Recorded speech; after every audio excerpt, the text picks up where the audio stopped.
Hello lovelies, welcome so much. This is just not gonna work.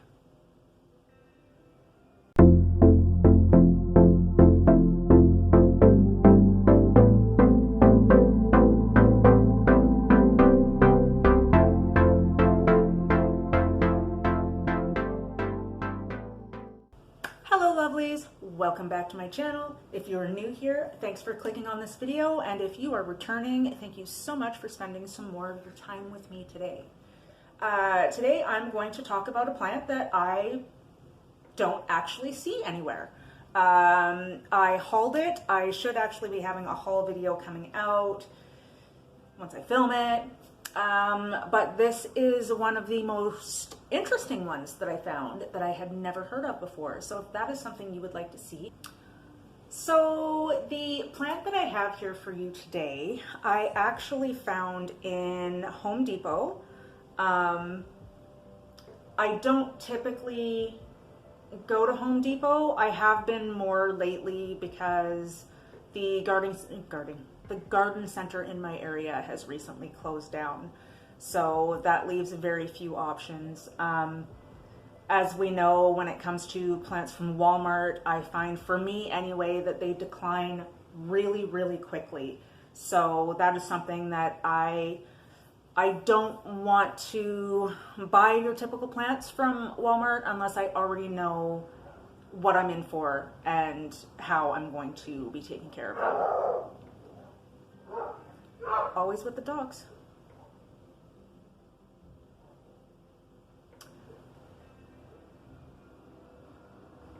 So, since I have discovered, well, not that I've really discovered, I mean, Home Depots always have plants, I just didn't go there as often as I have been going to them now.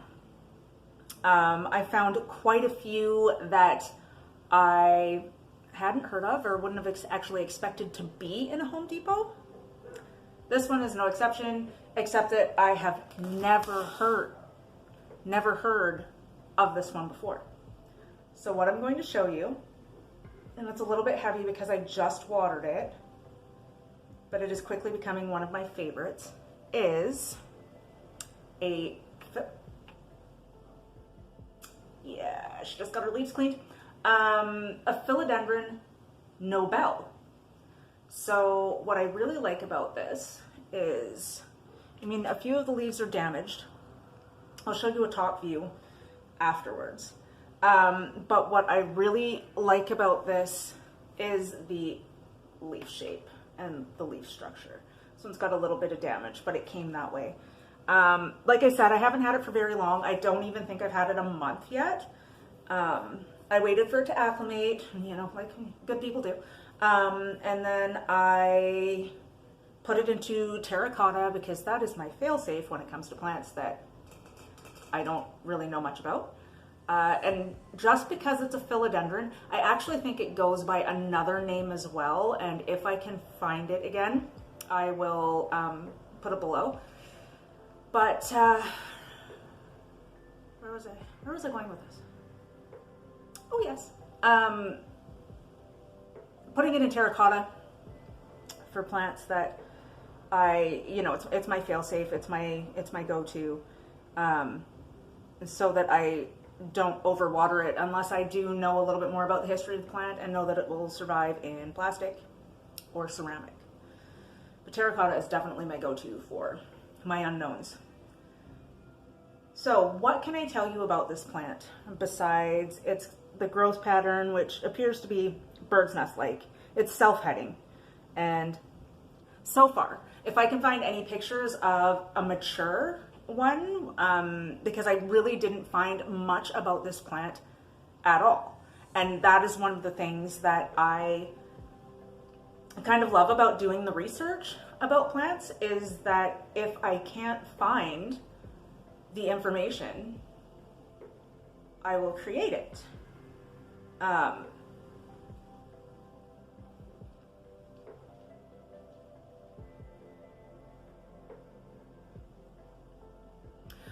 So this is what's going to happen. As I go through my journey with this plant, if you have me on Instagram, You will have seen this already, and probably most of the plants that I got in my previous haul already. If you follow me on Instagram, you will have already seen a lot of the plants that I will be putting into the haul video. But this one as well, when I went to tag the plant, I think that there was only like 6. I'll double check that, but I'm pretty sure. So as far as care goes for this, I think that's where what I was talking about like a while back before I just went on some random like roller coaster ride away from it. I treat it the same way I do my other philodendrons. I do let it dry out before I water it. And then the thing that I've noticed with this one is where most of the life of a dog owner. I don't even know how many times I've had to stop this video. And the little one's out there again, just barking his little face off. So we're gonna try and get through this. Okay. I do let this dry out like I do my other philodendrons. I feel like I'm gonna be talking really quickly now to get this out before another dog barks. The thing that I've noticed that is unlike the other philodendrons that I have in my care is that when they get really, really thirsty, the leaves will start to curl or they'll start to droop. I have not had that problem with this plant yet. I have yet to see any decline, which is completely fabulous for me because usually you bring a plant in, when it's going to acclimate, it just either drops leaves or, you know, they turn yellow or there's difficulties. So far, I have not lost any leaves on this plant. It's still relatively new, but it doesn't look like it's going to have that problem at all. And that's absolutely great. Watering right now, as I watered it, because I hosed it down, I did just use my regular tap water. Usually I do treat my tap water with an aquarium conditioner that you would use for fish because it takes out the chloramine, whatever. Takes that stuff out of the water, and as well I do let the water sit to let the other things evaporate off of it. So far my plants love that except for the calatheas. The calatheas get bottled water because they are divas. So I'm really excited to see what the growth pattern is going to be for this one. I haven't fertilized it at all because it was freshly transplanted. So there's fertilizer in the soil already. I'm not going to worry about that.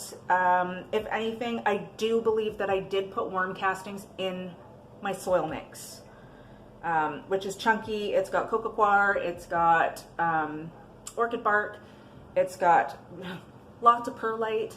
There might even be a little bit of sphagnum moss in there, but that's only because I was doing something else with that mix and it was just left over. Normally I don't really put it in there unless I'm transplanting a more moisture-loving plant. So since I don't really know what's going on with this one or how it's going to be, how it's going to grow in my care, this is going to be something very, very interesting for me, and I'm going to take all of you with me on this little journey. So, if I can find out anything extra, I will probably put it at the end of this video because I am kind of going to wrap it up a little bit now because there's not much I can tell you about this plant except that I just love it. I love it. Like, look. Oh, I can't wait for that leaf to grow. I forgot to even talk about that new little one right there, which I know you can see like right in the middle of my nose. So, if you do find one though, or if you have had one, if you have one now, if you know anything about it, leave it in the comments. I would love to know more about this plant as much as I can because it's just so interesting to me that I found it at all. And there was only 2 there, and I picked up this one. So I'm super excited about it, and if you know anything about it, please let me know. With that being said, this video is pretty short. I just wanted to share this with you. I'm sorry about the dog interruptions that we have had periodically through this video. And please like and consider subscribing, and I will see you in the next video. Bye.